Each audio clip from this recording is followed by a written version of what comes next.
Hi everyone. Today I'm going to talk to us about dialectics and how to take a dialectical stance with interpersonal situations. So this is going to be following Interpersonal Effectiveness Handout 15. So a dialectical stance is less of a behavior skill that we can implement and more of a framework and an approach that we can take when trying to resolve disagreements and searching for the truth. It's really essential for walking the middle path because it helps us stay away from taking extreme positions. And by doing that, it can decrease our sense of isolation and conflict and have important implications for when we're trying to meet new people or maintain an important relationship like with a partner or an intimate friend, and also just developing that relationship with ourselves, so allowing us to feel satisfied even when we are alone.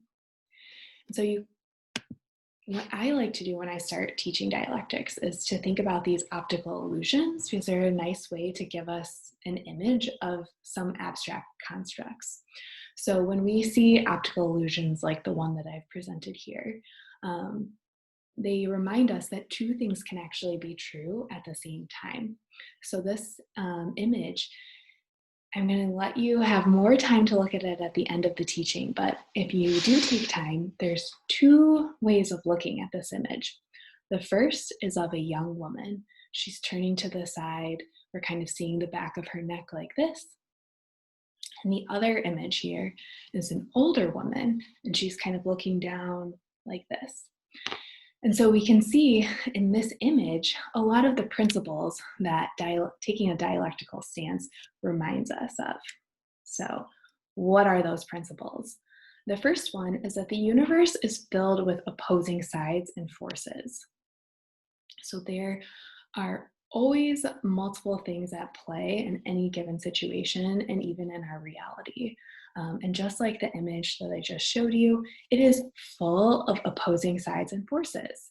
There's both white and black. There is old and young. There is an absence of drawing and the drawing, right? And so each of those really plays an important function in defining each part of the image as well as the image as a whole. And so this is what I mean when I say we're starting to get into some abstract constructs, right? But how do we apply that to our daily life? What that means is that there's always going to be more than one way to see a situation. And because of that, there's always more than one way to solve a problem. And two things that seem like opposites can actually be true at the same time. And that can be really important to keep in mind when we're navigating some difficult situations, especially with our loved ones, and help us to remain unstuck from taking a more extreme position on something. So when we can be aware of what our point of view is on a situation, then we have to ask ourselves, what are we not considering, right? And how might the other person that's involved in the situation be viewing this? Because it might be different from us and still be completely valid, right? So this principle really lends itself to us being able to validate not only ourselves but others and being open to problem solving. Taking a dialectical stance also reminds us that everything is connected in some way. When we understand that we are all interconnected, this increases our ability to understand our influence on others and their influence back on us. And just like with the last principle, this makes it easier for us to validate and really understand not just others, but also ourselves, right? Kind of developing that self-respect and nourishing our relationship with ourselves. So DBT uses the image of the wave and the ocean to highlight that each of us has a part and is made up of parts, and that each part contributes meaningfully to the whole, right? So the waves in the ocean are one, just like each of us is made up of arms and legs and fingers and hair, and each of us is also one part of a greater whole. So we belong to our families, we belong to our children, we belong to our city, we even belong to this group, right? So we can see in mindfulness how we kind of expand our awareness and that we are both made up of parts and a part of something larger than ourselves. DBT also uses the image of a butterfly affecting the furthest star to highlight that we are all connected to each other. The air that I am breathing in and out right now while filming is the same air that you are breathing in and out by yourself in your home watching this, right? And it's going to be days later than when I filmed it. And then that way we can see that all of us are connected in some way, right? Even if it's just by the air that we're breathing in. When we engage again in mindfulness, we are trying to enhance our ability to notice how we are connected, all of the ways in which we become interconnected, either through our social or environmental shared parts, right? Taking a dialectical stance also reminds us that change is the only constant in our lives. Meaning and truth are constantly evolving over time, and reminding us of this can really help us be more flexible and make it easier for us to go with the flow. Everything in our universe and in our reality is in flux. Even right now, our body is undergoing immense change, right? Our blood is moving through our blood vessels, our skin is kind of dying and being replenished, right? At such a microscopic level. And we can think about this even in terms of our emotions, right? Our emotions kind of come and go. And our relationships may deepen and strengthen over time, or kind of morph, right, and how they look. So when we think about our relationship with our child, that even kind of changes over time, right? How we show comfort to our child when they're an infant is very different than how we show comfort and validation to our child when he or she is a toddler. And it will change again when they're a teenager and again when they're an adult.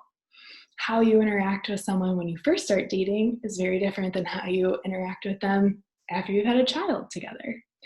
And so we can see even in those contexts how change is really the only constant.